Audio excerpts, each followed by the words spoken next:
Assalamualaikum warahmatullahi wabarakatuh.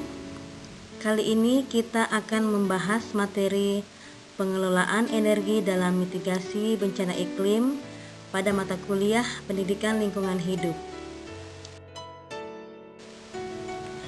Pengelolaan energi untuk mitigasi bencana iklim berisikan materi tentang unsur-unsur pemanasan global, baik itu karakteristiknya, faktor-faktor terjadinya pemanasan global, serta dampak-dampak serta upaya penanganan yang dilakukan untuk menangani pemanasan global. Pada slide kita kali ini, di sini terlihat ilustrasi sederhana terjadinya pemanasan global. Proses terjadinya pemanasan global secara umum dikarenakan adanya kenaikan suhu bumi yang disebabkan oleh berbagai macam hal. Salah satunya adalah emisi karbon dioksida sebagai efek rumah kaca atau biasa kita singkat sebagai ERK. Biasa juga kita katakan sebagai gas rumah kaca atau GRK dari aktivitas manusia. Pemanasan global atau global warming kini menjadi ancaman yang serius bagi bumi dan makhluk hidup. Pemanasan global sendiri merupakan fenomena perubahan iklim drastis yang diakibatkan karena kenaikan suhu rata-rata pada atmosfer, laut, dan daratan bumi.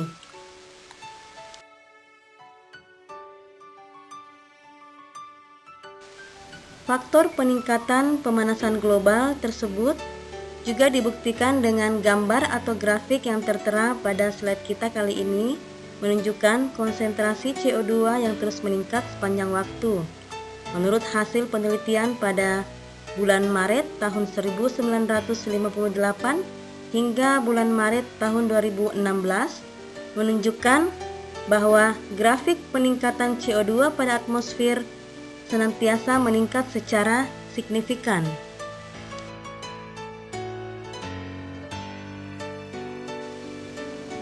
Presiden Republik Indonesia Bapak Joko Widodo dalam konferensi Intended Nationally Determined Contributions menyimpulkan bahwa Indonesia komitmen untuk menurunkan emisi gas rumah kaca sebesar 29% yang berasal dari usaha sendiri, usaha mandiri, dan 41% merupakan usaha bantuan internasional hingga pada tahun 2030 nanti. Yang kedua, Indonesia rentan terhadap perubahan iklim sebesar 60%, di mana masyarakatnya tinggal di wilayah pesisir dan pulau-pulau kecil yang berjumlah 17.000 pulau lebih.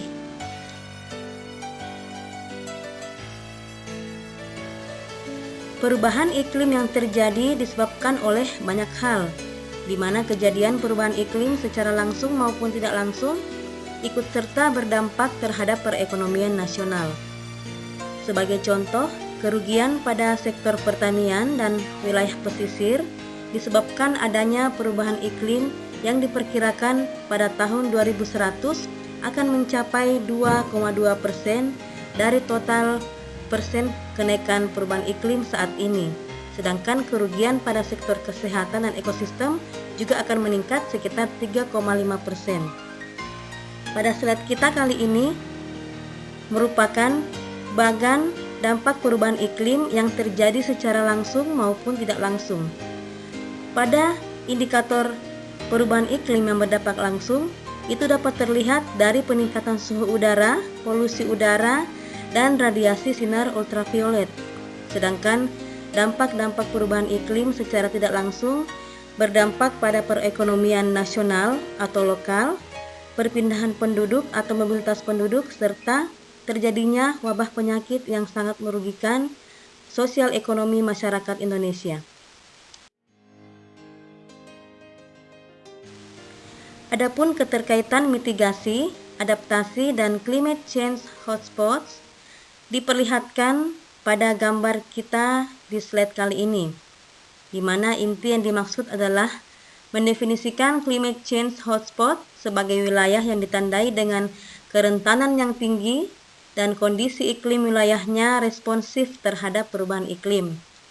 Wilayah-wilayah climate change hotspot tersebut dapat dijadikan sebagai pertimbangan untuk menentukan wilayah prioritas dalam perencanaan dan intervensi program adaptasi terhadap mitigasi bencana iklim. Peta Climate Change Hotspot dapat digunakan juga untuk mendukung peta-peta lainnya seperti peta kerentanan dan peta risiko bencana dalam penentuan target wilayah prioritas program adaptasi. Sebagai contohnya, penggunaan climate change tersebut dapat ditumpang susun atau di-overlay dengan target program wilayah nasional, misalnya dalam perbaikan atau perancangan daerah aliran sungai yang bersifat prioritas, daerah danau yang bersifat prioritas, maupun wilayah-wilayah bendungan yang bersifat prioritas.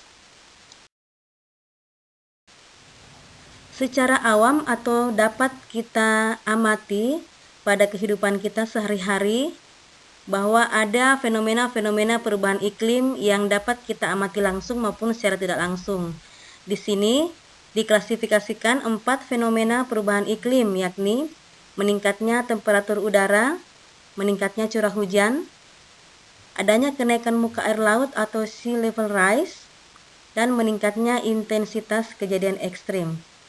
Nah, yang banyak terjadi akhir-akhir ini adalah kejadian-kejadian meningkatnya kejadian ekstrim.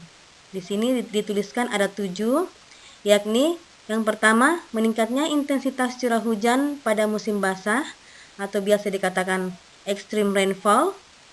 Yang kedua, meningkatnya frekuensi intensitas banjir atau extreme flood.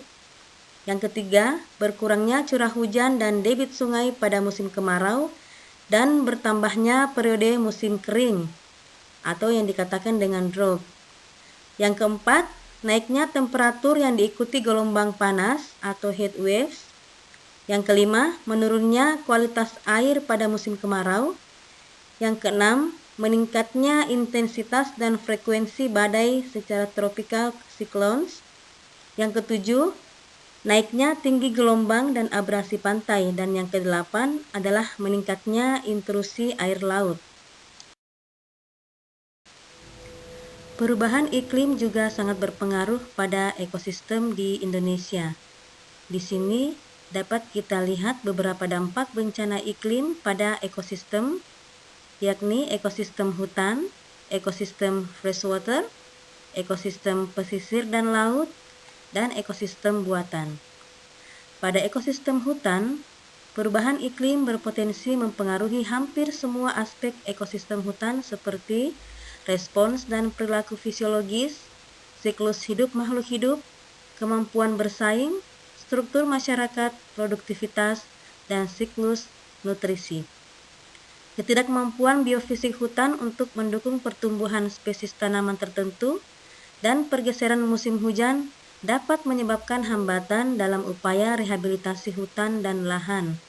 Selain itu, penurunan curah hujan, peningkatan suhu maksimum, dan pergeseran pola iklim menyebabkan kemarau yang panjang dan mengakibatkan tantangan besar terhadap adaptasi perubahan lingkungan. Yang kedua, ekosistem freshwater, di mana salah satu bentuk ekosistem freshwater adalah DAS, daerah aliran sungai. Selain dampak potensial dari perubahan iklim, degradasi lingkungan di daerah DAS, seperti cakupan vegetasi di daerah tangkapan air atas, dapat meningkatkan bencana hidrometeorologi. Degradasi hutan di daerah hulu menyebabkan banjir bandang dan tanah longsor, seperti banjir di Bohorok, Wasior, Agam, dan Waela. Degradasi ini terjadi karena konversi kawasan hutan menjadi perkebunan yang menyebabkan berkurangnya penyerapan air dan meningkatnya debit sungai selama musim hujan sehingga menimbulkan banjir. Dampak yang ketiga yaitu dampak yang terjadi pada ekosistem pesisir dan laut.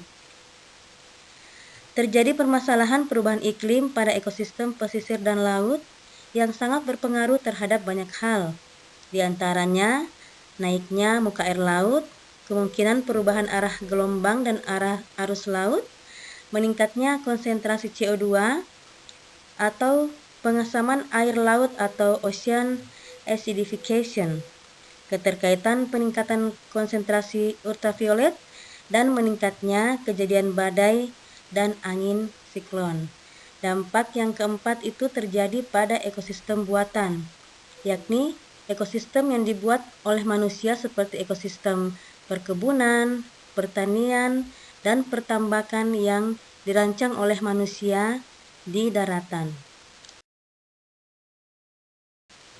Pada tabel ini nampak beberapa kebijakan dan peraturan pelaksanaan kegiatan mitigasi yang dilakukan dalam bentuk peraturan Menteri ESDM pada tahun 2018, tahun 2017, atau bahkan ada pada tahun 2015. Aksi-aksi mitigasi yang dilakukan dalam beberapa bentuk diantaranya penerapan energi baru terbarukan pada bangunan, penerapan energi baru terbarukan di subsektor transportasi, peningkatan penerapan energi baru terbarukan dan konservasi energi, serta penerapan efisiensi energi. Ada beberapa bentuk-bentuk perancangan aksi mitigasi yang telah terprogram di Indonesia, di mana bentuk perancangan aksi tersebut berupa efisiensi energi, energi baru dan terbarukan. Ini lebih ke arah pada pengembangan sumber daya alam yang ada di Indonesia. Yang ketiga, bahan bakar rendah karbon. Ini mengarah pada efektivitas hutan lestari yang ada di Indonesia. Dan yang keempat ini adalah CCS atau CCUS, berupa aksi-aksi mitigasi sektor energi yang telah disebutkan sebelumnya, menjadi aksi mitigasi yang sangat signifikan dalam menurunkan emisi gas rumah kaca.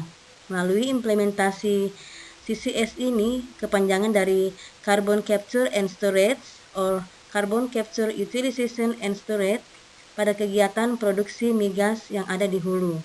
Aksi mitigasi ini akan dijelaskan dan lebih diimplikasikan pada subsektor produksi energi yang ada pada bagian hulu.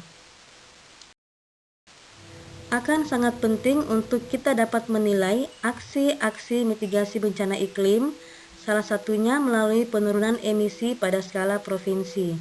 Yang dimaksud di sini adalah bagaimana kita dapat menganalisis dampak-dampak yang ditimbulkan oleh aktivitas manusia sehingga menyebabkan meningkatnya jumlah dan intensitas limbah atau sampah yang merupakan salah satu penyebab terbesar meningkatnya emisi sehingga terjadi pemanasan global yang ada di muka bumi. Ada 5 poin yang harus kita tekankan pada skala provinsi ini, yaitu pertama, provinsi dengan emisi dari sektor limbah padat domestik besar mempunyai kewajiban untuk menurunkan emisinya, yakni polluter pays principle. Yang kedua, provinsi dengan kota dan kabupaten diprioritaskan berdasarkan populasi penduduk sehingga mempunyai kewajiban untuk mengelola limbahnya dengan baik. Yang ketiga, provinsi dengan kota yang telah memiliki fasilitas aksi mitigasi perubahan iklim. Yang keempat, provinsi dengan PAD yang tinggi. Di sini intinya PAD adalah pendapatan yang tinggi, pendapatan daerah. Yang kelima, provinsi dengan bantuan teknologi dan sistem pendanaan untuk meningkatkan jumlah jaringan saluran rumah tangga untuk pemanfaatan gas landfill. Penjelasan tersebut dapat kita integrasikan pada diagram atau gambar yang ada pada slide kita kali ini.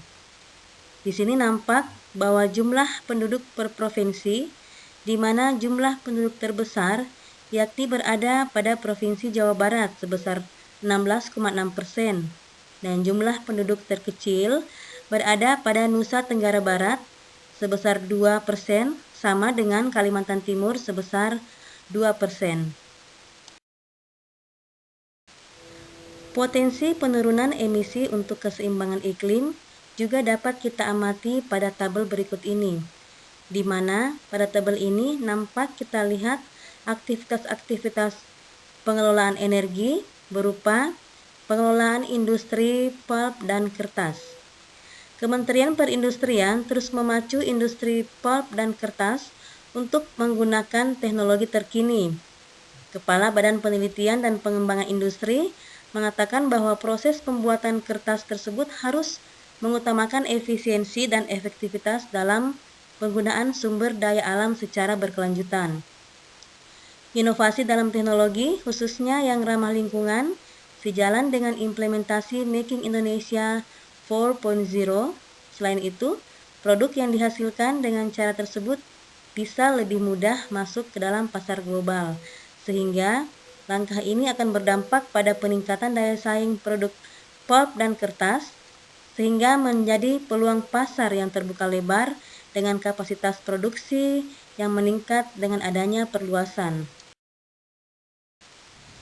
Berkaitan dengan perubahan iklim, maka upaya-upaya pembangunan yang dilakukan dapat dibedakan menjadi dua kelompok besar, yakni upaya mitigasi dan upaya adaptasi.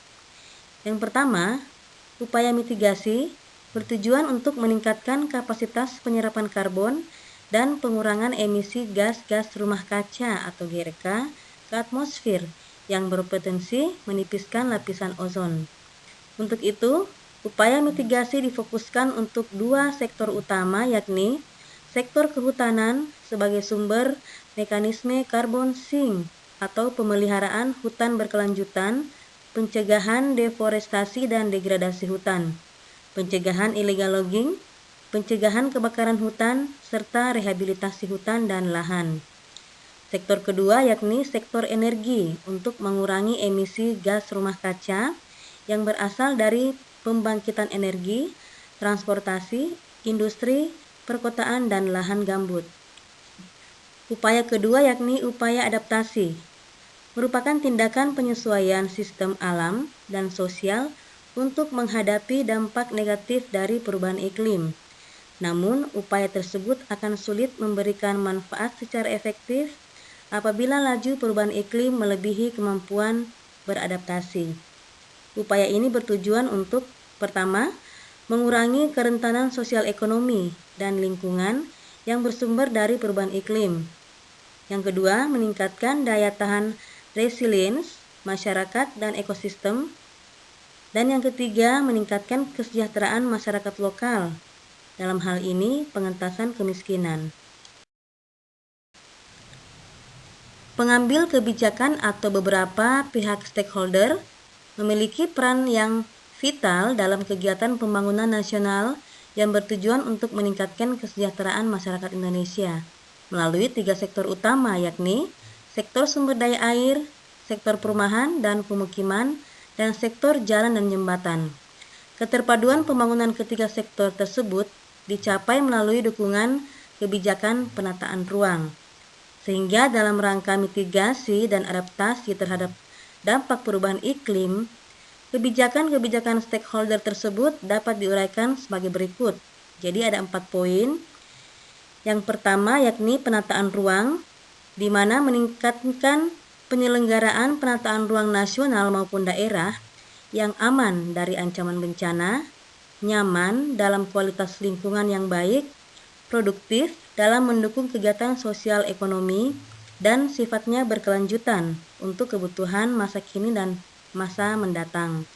Yang kedua, pelayanan SAPRAS, yakni meningkatkan kualitas pelayanan sarana dan prasarana sumber daya air dalam rangka memantapkan ketahanan pangan nasional dan mengurangi kerentanan terhadap risiko bencana banjir, longsor, dan kekeringan. Yang ketiga, kerentanan risiko, yakni meningkatkan kualitas pelayanan sarana dan prasarana pemukiman pada kawasan perkotaan dan pedesaan yang bertujuan untuk mengurangi kerentanan terhadap risiko banjir, genangan, serta krisis air bersih dan sanitasi. Dan kebijakan yang keempat adalah mobilitas dan aksesibilitas, yakni meningkatkan kualitas pelayanan prasarana dan sarana jalan yang mampu memenuhi kebutuhan aktivitas sosial ekonomi masyarakat dalam hal mobilitas dan aksesibilitas menuju ke wilayah yang lain.